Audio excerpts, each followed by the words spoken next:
We often think that all the physical problems which we go through are because of some external factors like having some bad food outside or going through some injury or uh, going through some because of some wrong posture or something like that. Often we think in this way, but more than that, even your emotions play a very big role in your physical problems because your body stores each and every negative emotion you go through.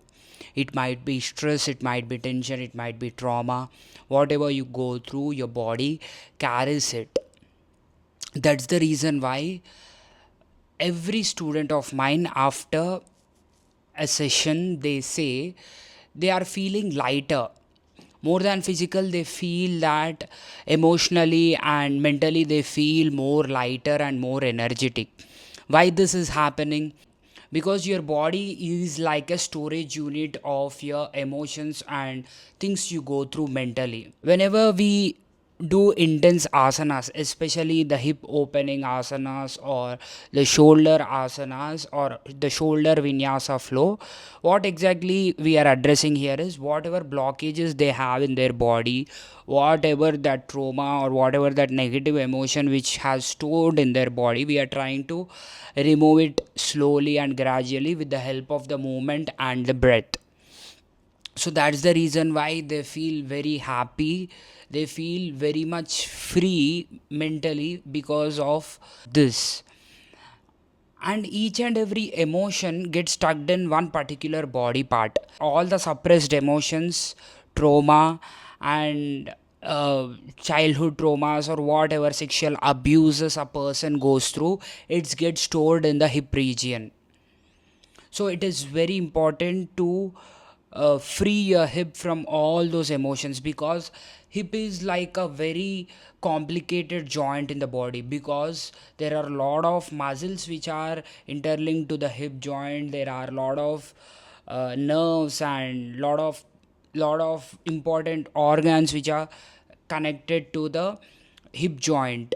So that is the reason why it becomes very difficult to make it free at the first place, but it is very important to make it free. Only then you will be free from all the trauma, all the suppressed emotions of your past.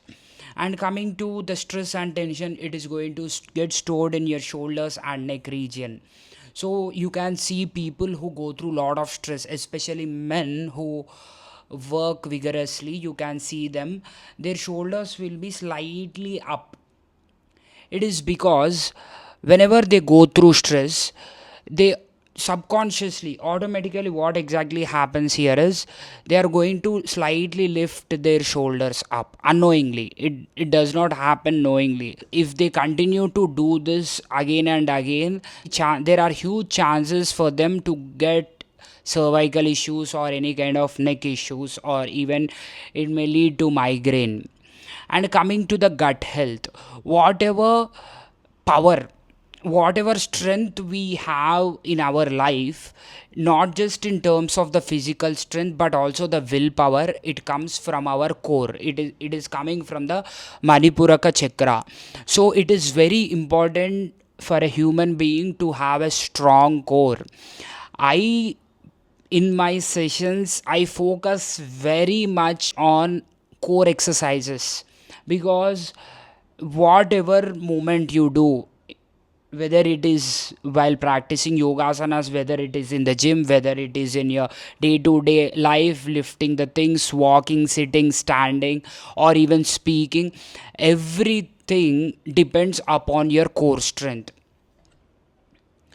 The stronger your core is, the more confidently you can walk, the more confidently you can sit, stand, and do all the activities. So it is very important to have a strong core. And all that fear gets stored in the stomach region. So it is very important to release that fear and all those things which have got accumulated in the stomach, because it again gets manifested in the form of diseases. So it's our duty to keep our stomach, our gut stronger, because people also say that gut is the second brain of the body, and most of the people believe their gut more than their mind, because gut never lies. So if your gut is only not strong, if your gut is only not healthy, then how you can rely upon your gut feeling? So it is very important to have a strong gut, healthy gut. And like this, each and every joint, each and every muscle is interlinked with some or the other emotion. And I often see a lot of women come to me saying that they are going through knee pains and joint pains, elbow pains. It is because, especially women who work at their home, because they suppress a lot of their emotions, anger. And what exactly they do is they are going to straighten their joints and put all that pressure on their joints. So eventually what is happening, there is a lot of pressure getting generated in their joints, and eventually it is going to lead to damage the joint. So it is very very very important to keep your joints free. And if you want to activate, try to activate your muscles instead of activating the joints. This is what, actually this is very difficult thing. Instead of activating the joints, activating the muscles is, I see a lot of people even while doing yoga, while doing few asanas like trikonasana, they often try to put the complete stress onto the joint. It is going to give you more pain than bringing you out of the pain. So there is no meaning of doing that kind of things. So try to relax, don't try to hyperextend your joints. Especially this thing happens in terms of your knee joint, because people like most of the teachers say straighten the knee, so that they get proper stretch in the hamstring, but they forget to tell the students that to relax. They also need to relax the joint. It's not just about straightening the leg. Whilst yes, obviously only if you straighten, you're going to get that deep stretch in your hamstring and calf muscle. And at the same time you need to keep the joint relaxed. You need to slightly, you can slightly bend the joint, it's better. Especially in the forward bends, I always suggest my students to bend their knees, don't straighten the knees completely, especially if they are beginners. As they are getting advanced, it's okay if they are straightening their knees so that they can get a deeper stretch. But when they are in the beginning stage, try to bend your knees so that there will be less pressure on your spine.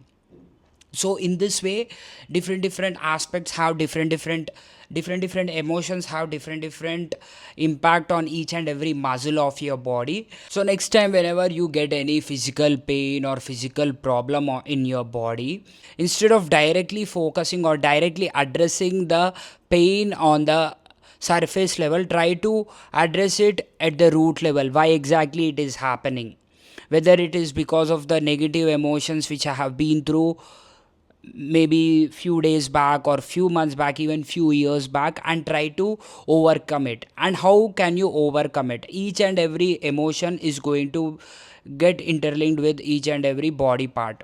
So try to understand what exactly was bothering you few days back or even now, and try to practice the asanas respective to those problems. For example, if you have been through if you have been suppressing your emotions, if you have been going through any kind of trauma, it might be childhood, it might be any kind of sexual abuses or anything, it might be related to the trauma, you have to work on the hip opening asanas like malasana, virasana, anjaneya asana, and Hanuman asana. There are many other asanas like this. You need to focus on them. If you are someone who have been through a lot of stress or tension in the past, or if you are someone who is going through it, try to focusing on freeing your shoulder muscles, freeing your neck muscles. If you are someone who goes through a lot of fear, then try to focus more on your core strengthening.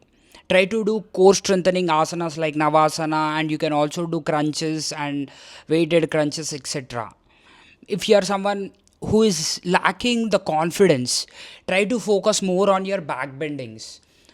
Back bending is very very important for the people who go through low self esteem or low confidence. It is going to give you a lot of confidence. And even for the people who go through low confidence or low self esteem, try to do more and more core exercises. Not just about low self esteem or fear.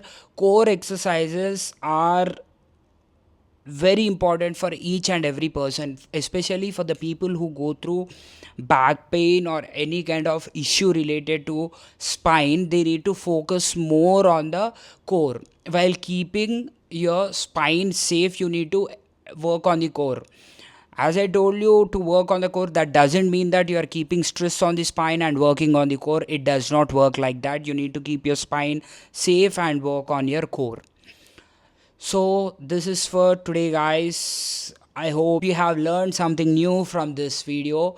Let me know on which topic you have doubts about, so that I can make another video on it. Thank you.